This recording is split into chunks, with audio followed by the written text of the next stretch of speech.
예레미야 36장 말씀은 하나님의 말씀을 여호야김이 불사란 이야기, 그 말씀이 기록되어져 있는 유명한 장입니다.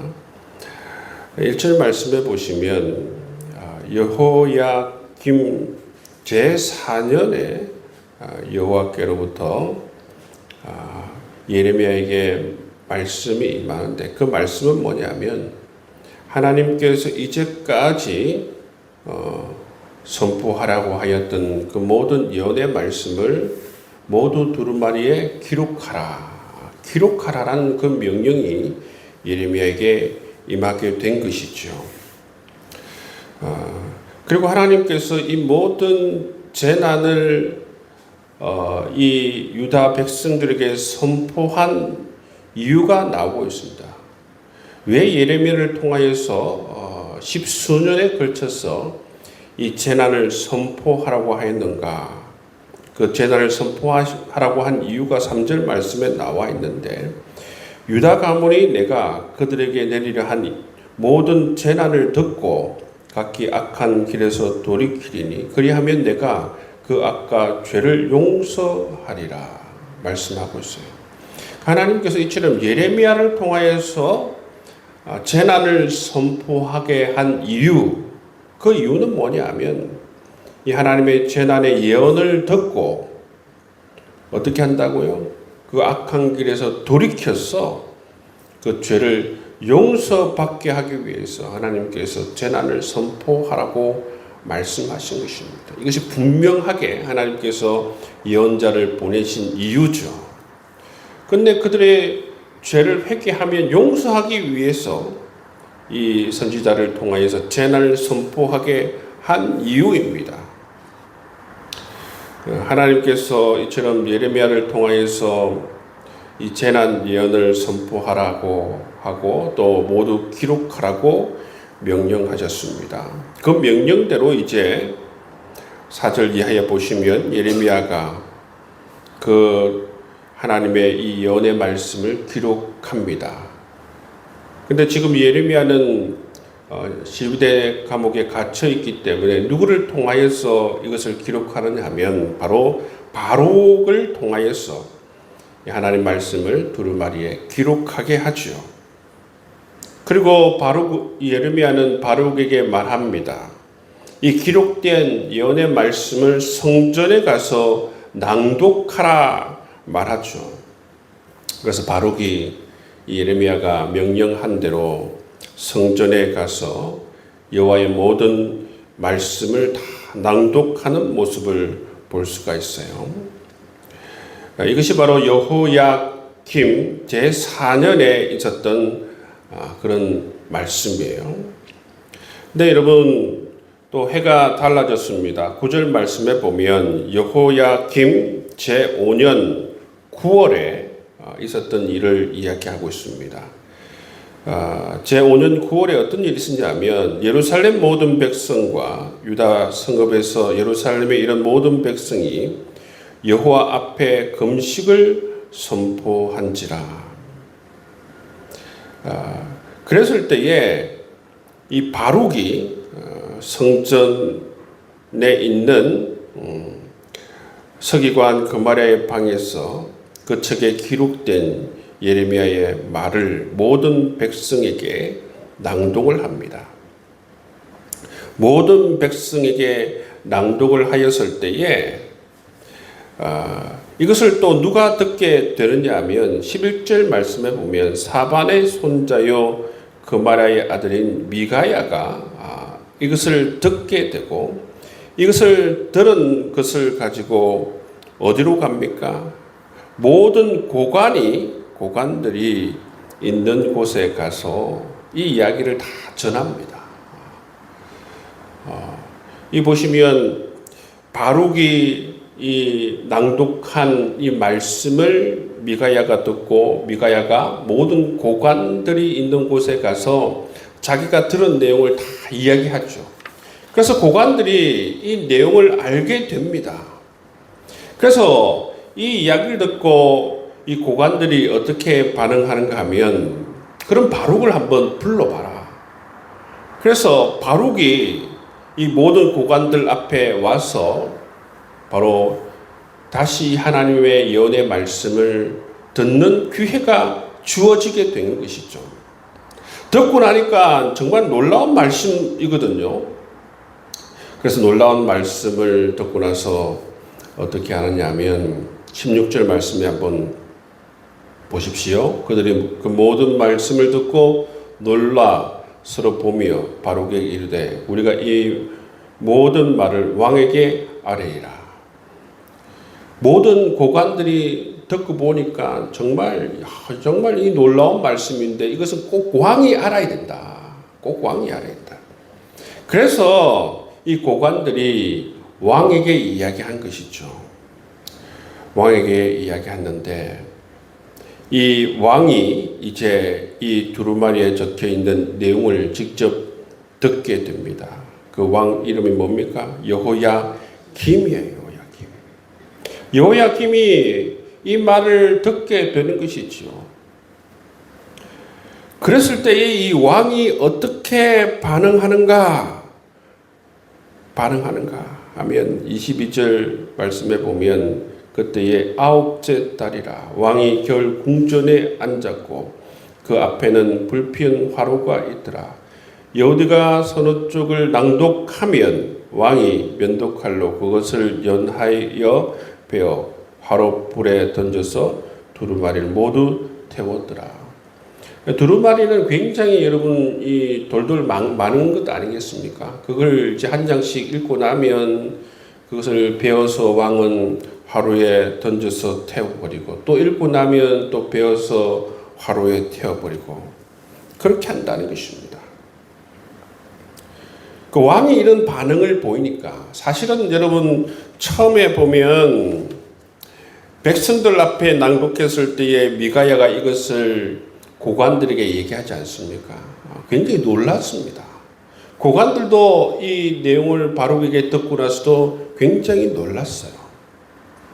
그런데 여러분 최고의 권력을 가지고 있는 이 왕 여호야김이 이것을 듣고 어떻게 합니까?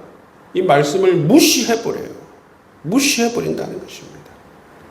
왕이 이렇게 무시하니까 신하들도 그 마음이 돌아서는 것을 볼 수가 있어요. 24절 말씀에 보면 왕과 그 신하들이 이 모든 말을 듣고도 두려워하거나 자기들의 옷을 찢지 아니하고 우리가 3절 말씀에서 보았지만 하나님께서 이 재난을 선포한 이유가 뭡니까? 모든 재난을 듣고 각기 악한 길에서 돌이키게 하기 위해서 하나님께서 이 재난의 말씀을 선포하는데 하나님께서 이 예언의 말씀을 선포한 이유와 정반대로 행동하는 것이죠. 어떻게 합니까? 이 모든 말을 듣고도 두려워하거나 자기 옷을 찢는 자가 없다고 했습니까? 왕과 그 신하들이. 이것은 그야말로 정말 영적으로 굉장히 타락한 모습을 우리가 볼 수가 있는 것이죠. 그 중에서도 그래도 이 말씀을 듣고 두려워하는 사람이 있었죠. 25절 말씀에 보면 그 이름이 기록되어져 있는데요. 엘라단과 들라야와 그마랴가 왕께 두루마리를 불사르지 말도록 아뢰어도 왕이 듣지 아니하였다. 옆에서 신하 가운데서 그래도 몇천 두려운 마음을 가지고 말리는 그런 상황이 되었음에도 불구하고 이 왕은 끝까지 듣지 아니한 모습을 볼 수가 있습니다.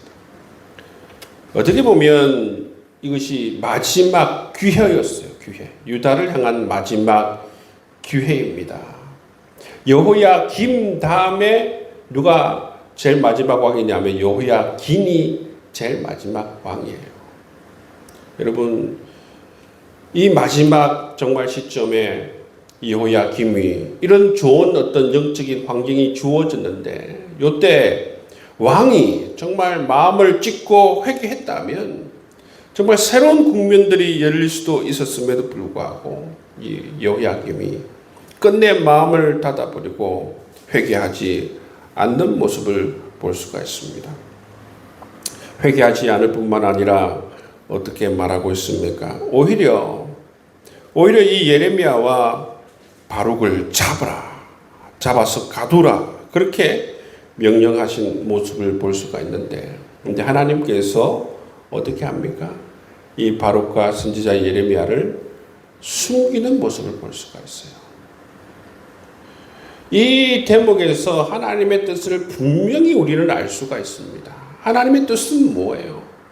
이 예레미야와 바룩을 통해서 하나님 말씀이 전달되어지고 선포되어서 그들이 정말 악한 길에서 돌이켜서 회개해서 용서받게 하는 것이 하나님의 분명한 뜻이었습니다. 그런데 여러분, 이 왕과 신하들은 어떻게 합니까? 이 하나님의 분명한 뜻을 거부할 뿐만 아니라 하나님이 보내신 사람을 가두려고 하는 것이죠. 정면으로 하나님의 뜻을 거부하는 모습을 볼 수가 있습니다. 그래서 하나님께서는 이 예레미야와 바룩을 숨기시고 어떻게 얘기합니까? 하나님께서 예레미야에게 다시 그 말씀을 기록하라. 다시 그 말씀을 기록하라. 다시 그 말씀을 기록하라는 것은 뭐냐면 이 말씀을 다시 전해야 한다라는 그런 의미 아니겠습니까? 그리고 나서 하나님께서는 이 여호야김과 이 말씀을 듣지 않은 백성들을 향해서 하나님의 심판을 선포하시는 모습을 볼 수가 있어요. 여러분, 하나님 말씀을 거부하면 끝이 아니라 이처럼 하나님의 심판이 임하는 모습을 볼 수가 있어요. 29절 말씀에 보면 또 유다의 여호야김 왕에 대하여 이와 같이 말하기를, 여호야의 말씀에 내가 이 두루마리를 불사르며 말하기를, 내가 어찌하여 바벨론의 왕이 반드시 와서 이 땅을 멸하고 사람과 짐승을 이 땅에서 없어지게 하리라 하는 말을 이 두루마리에 기록하였느냐. 이것은 이제 그 당시 말씀을 선포하였을 때 여호야김 왕이 이렇게 말했다는 거예요. 그러므로 여호와께서 유다 왕 여호야김에 대하여 이와 같이 말씀하시니라. 대개 다윗의 왕위에 앉을 자가 없게 될 것이요 그의 시체는 버림을 당하여 낮에는 더위 밤에는 추위를 당하리라. 그러니까 이 여호야김에 대해서 말씀하시기를 너희 후손 가운데에는 더 이상 이 왕자에 앉을 자가 없을 것이다. 너희의 시체는 버림을 당하게 될 것이다. 말씀하고 있습니다. 또 이를 거부한 신하와 예루살렘 백성들에 대해서 뭐라고 얘기합니까? 31절 말씀에 보면 또 내가 그와 그의 자손과 신하들을 그들의 죄악으로 말미암아 벌할 것이며 내가 일찍이 그들과 예루살렘 주민과 유다 사람에게 그 모든 재난을 내리라 선포하였으나 그들이 듣지 아니하였느냐.